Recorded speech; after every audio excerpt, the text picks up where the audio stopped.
मध्य प्रदेश की घनी पहाड़ियों और उलझी झाड़ियों के बीच छिपा है एक छोटा सा गांव चंद्रपुर। ये गांव शहर से इतना दूर है कि यहाँ तक पहुँचने के लिए कच्चे रास्तों, खतरनाक जंगलों और टेढ़े मेढ़े पत्थरों से होकर गुजरना पड़ता है। चंद्रपुर साधारण दिखता है, लेकिन इसके चारों ओर एक रहस्यमयी सन्नाटा और अजीब सी बेचैनी हमेशा मंडराती है। गांव के घर मिट्टी और पत्थरों से बने हैं, खपरेल की छतें जर्जर हैं और आंगनों में लालटेन की मध्यम रोशनी रात के अंधेरे में डरावनी छायाएं बनाती है। यहाँ के लोग खेती और जंगल की देन पर गुजारा करते हैं। न टीवी, न रेडियो, न कोई आधुनिक साधन। मनोरंजन का एकमात्र ठिकाना है गांव के बीचों बीच खड़ा एक प्राचीन पीपल का पेड़, जिसके नीचे लोग शाम को इकट्ठा होकर बातें करते हैं। लेकिन रात होते ही पीपल की टहनियों से हवा के झोंके अजीब सी साएं साएं की आवाजें निकालते हैं, मानो कोई अनजानी शक्ति गांव को घूर रही हो। एक ऐसी ही उमस भरी शाम को पीपल के नीचे 4 लोग बैठे थे: विक्रम, मंगल, सोहन और रघु। हवा रुकी हुई थी और पसीना रुकने का नाम नहीं ले रहा था। आज की उमस तो जान ले रही है।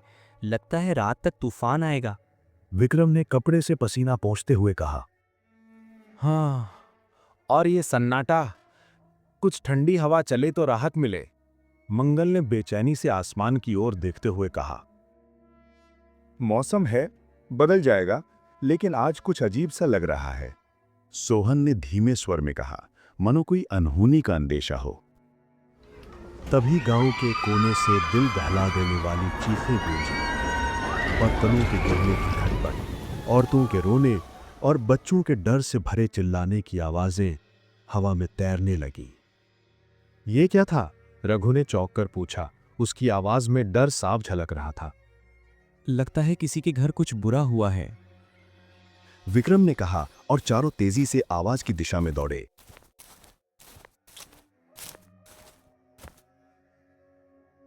वो घर था गजराज का। गजराज गांव का सबसे रईस आदमी था, जिसके पास सोने चांदी की गहने और ढेर सारा पैसा होने की बातें गांव में मशहूर थीं। घर के बाहर भीड़ जमा थी। औरतें सिसक रही थीं, बच्चे माँओं की गोद में दुबके थे और मर्दों के चेहरों पर हैरानी और डर का मिला जुला भाव था। क्या हुआ गजराज? मंगल ने हाँफते हुए पूछा। लुट गया मैं। मेरे सारे गहने, पैसा सब गायब। कोई आया नहीं, कोई दिखा नहीं, फिर भी सब चला गया। गजराज की आवाज कांप रही थी। कैसे? सोहन ने हैरानी से पूछा। मैं बाहर आंगन में था, अंदर से खटपट की आवाज आई, जैसे कोई सामान गिरा हो। मैं दौड़ा, लेकिन कमरा खाली था। अलमारी खुली थी, पर ताला जैसा का तैसा। ना कोई निशान, ना कोई सुराग। मानो हवा में सब उड़ गया। भीड़ में खुसुर फुसुर शुरू हो गई। ये क्या जादू है? कोई बिना ताला तोड़े कैसे चोरी कर सकता है? कहीं कोई भूत प्रेत तो नहीं? एक बूढ़ी औरत ने डरते हुए कहा। गांव वाले सन्न थे। ये पहली बार था जब ऐसी चोरी हुई थी। न ताला टूटा, न दरवाजा खुला, न खिड़की पर कोई निशान। अब तो सबको चौकस रहना होगा। ये चोर अगर गजराज के घर घुस सकता है तो किसी के भी घर जा सकता है। रघु ने चेतावनी दी। उस रात लोग डर के मारे अपने घरों में दुबक गए। लालटेन की रोशनी में छायाएं और डरावनी लगने लगीं, लेकिन ये तो महज शुरुआत थी। गजराज के घर की चोरी ने पूरे चंद्रपुर में खलबली मचा दी। लोगों को लगा कि शायद ये एक बार की घटना हो, लेकिन जल्द ही उनकी उम्मीदें चकनाचूर हो गईं। कुछ ही दिनों बाद एक और घर चोरी का शिकार बना। इस बार लक्ष्मण का घर। लक्ष्मण एक गरीब किसान था, जिसके पास बस थोड़ी सी बचत और खेत से आए अनाज की बोरियां थीं, वो भी गायब। अगर लक्ष्मण जैसे गरीब का सामान भी चुराया जा सकता है, तो अब कौन बचेगा? मंगल ने डर भरी आवाज में कहा।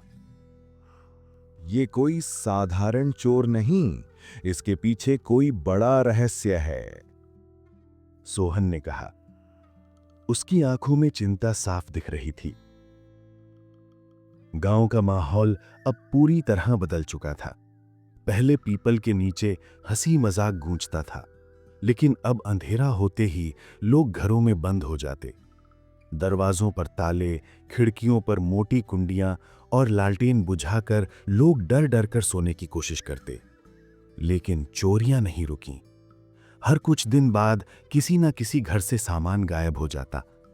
सबसे डरावनी बात थी कि न ताला टूटता, न दीवार में सुराख मिलता, ना ही किसी ने कभी चोर को देखा। ये इंसानी काम नहीं, जरूर कोई प्रेतात्मा है। एक बुजुर्ग ने कांपती आवाज में कहा। बच्चे अब रात को बाहर निकलने से डरने लगे। मवेशी बिना वजह हिनहिनाते और चीखते, मानो उन्हें कोई अनदेखी चीज दिख रही हो। पीपल के नीचे अब सिर्फ एक ही चर्चा होती, चोरी। ये चोर इतना चालाक कैसे? न ताला तोड़ता, न दीवार काटता, न दिखता है। विक्रम ने बेचैनी से कहा। अगर ये इंसान होता तो अब तक पकड़ा गया होता। ये कोई शैतानी ताकत है। रघु ने दृढ़ता से कहा। रघु की दृढ़ता और गांव वालों की सतर्कता के बावजूद चोरियां ना रुकने से गांव में अविश्वास और संदेह की स्थिति बन गई। लोग अब आपसी भरोसे के बजाय एक दूसरे पर शक करने लगे। स्थिति को नियंत्रित करने के लिए ठोस कदम उठाने की जरूरत थी, जैसे कि सामूहिक जांच, बाहरी मदद जैसे पुलिस, या चोरों को पकड़ने के लिए कोई जाल बिछाना। एक दिन गांव के बुजुर्गों ने फैसला किया कि पीपल के नीचे बड़ी बैठक बुलाई जाए। पूरा गांव जमा हुआ। औरतें थोड़ी दूरी पर खड़ी थीं, बच्चे खामोश। माहौल इतना तनावपूर्ण था कि सांसें भी थम सी गई थीं। हमें कुछ करना होगा, ये चोर पूरे गांव को बर्बाद कर देगा। रघु ने गंभीर स्वर में कहा। हर घर के बाहर आग जलाओ ताकि कोई आए तो दिख जाए। नहीं, ये इतना आसान नहीं। ये कोई साधारण इंसान नहीं। मंगल ने कहा। उसकी आवाज में डर और गुस्सा दोनों थे। तभी गांव का एक शख्स आया, केशव काका। केशव काका गांव के सबसे बुजुर्ग और रहस्यमयी व्यक्ति थे, जिनके बारे में कहा जाता था कि उन्हें पुरानी तंत्र विद्या का ज्ञान है। केशव काका, अब आप ही कोई रास्ता बताइए। विक्रम ने उत्साह से कहा। उसने सारी बातें सुनाई, चोरियां, कोई निशान न मिलना और गांव का डर। केशव काका ने सब ध्यान से सुना। उनकी आंखें सिकुड़ी और फिर गहरी रहस्यमयी आवाज में बोले। ये साधारण चोर का काम नहीं। मैं बता सकता हूं कि अगली चोरी कब और कहां होगी। कैसे काका? रघु ने हैरानी से पूछा। ये प्रेतनी है जिसे अघोरी और तांत्रिक मंत्रों से वश में करते हैं। ये दीवारों से आर पार जा सकती है, बिना ताला तोड़े सामान ले जा सकती है, और इसे गांव का ही कोई इस्तेमाल कर रहा है। उसने पहले अपने ही घर में चोरी का नाटक किया ताकि शक उस पर ना जाए। लोगों की सांसें थम गईं। अब सब समझ गए कि ताले क्यों नहीं टूटे, चोर क्यों नहीं दिखा। तो ये गांव का ही कोई है, सोहन ने गुस्से से कहा। हाँ, काका ने जवाब दिया। अगली चोरी उसी रात होगी जब हमें असली चोर का पता चल जाएगा। हमें उस रात तैयार रहना है। ये प्रेतनी सिर्फ उसी घर से निकलेगी जहां उसे कैद किया गया है। वो रात आ गई थी। आसमान में काले बादल घिराए थे। हवा में एक अजीब सी ठंडक थी और पीपल की टहनियां साए साए कर रही थीं। गांव पर मृत्यु सा सन्नाटा छाया था। पीपल के नीचे विक्रम, मंगल, सोहन, रघु और केशव काका जमा थे। सभी के चेहरों पर तनाव था, हाथों में लाठियां लिए थे। काका, कहीं आपकी बात गलत तो नहीं? मंगल ने डरते हुए पूछा। धैर्य रखो, आज रात सच सामने होगा। काका ने गहरी आवाज में कहा। आधी रात होने को थी, तभी अचानक एक घर से बर्तनों के गिरने और कांच टूटने की तेज आवाज गूंजी। आवाज आई, चलो। सब दबे पांव उस घर की ओर भागे। वो घर था गजराज का। लोग खिड़की की ओट से झांकने लगे। तभी अंधेरे कमरे में एक भयानक दृश्य दिखा।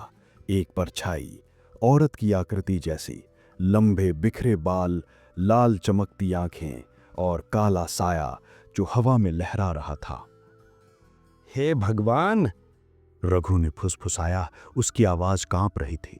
परछाई दीवार से आर पार निकल गई, मानो दीवारें हवा हों।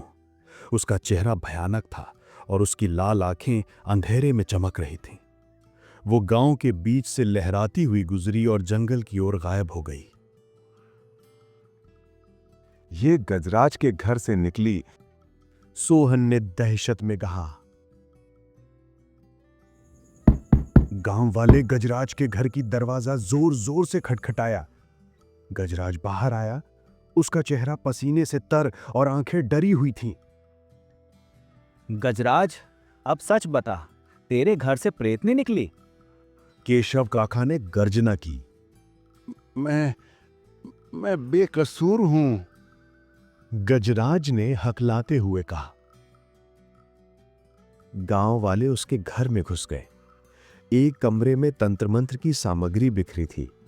काले धागे, हड्डियां, राख, खून के धब्बे और एक बुझा हुआ दिया जिसके पास चुराया हुआ सामान रखा था। ये रहा सबूत। काका ने गुस्से से कहा। तूने अघोरी से सौदा किया। बता गजराज, तूने ऐसा क्यों किया? विक्रम ने गुस्से में पूछा। गजराज टूट चुका था। मैं लालच में आ गया था। मुझे और धन चाहिए था। जंगल में एक अघोरी से मुलाकात हुई। उसने मुझे ये प्रीतनी दी। मैंने बलि चढ़ाकर मंत्र पढ़े और ये हर रात चोरी करके लाती। मैंने अपने घर में चोरी का नाटक किया ताकि शक मुझ पर न जाए। गांव वाले गुस्से से कांप उठे। तेरे लालच ने पूरे गांव को खतरे में डाल दिया। अब ये शैतानी खेल खत्म होगा, केशव काका ने दृढ़ता से कहा। काका ने गंगा जल मंगवाया, कमरे में तेज आवाज में मंत्र पढ़े और गंगा जल छिड़का। तभी एक भयानक चीख गूंजी। वो प्रेतनी दीवार से टकराई, कराहने लगी और उसकी लाल आंखें धीरे धीरे मध्यम पड़ी।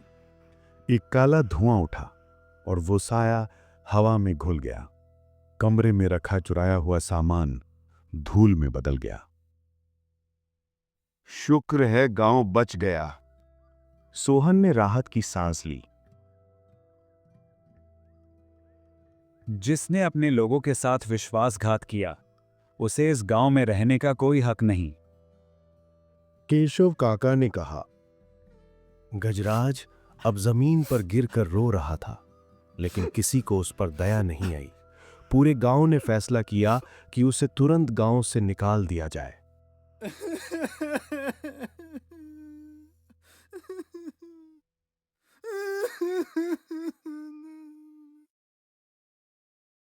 चंद्रपुर में फिर शांति लौट आई।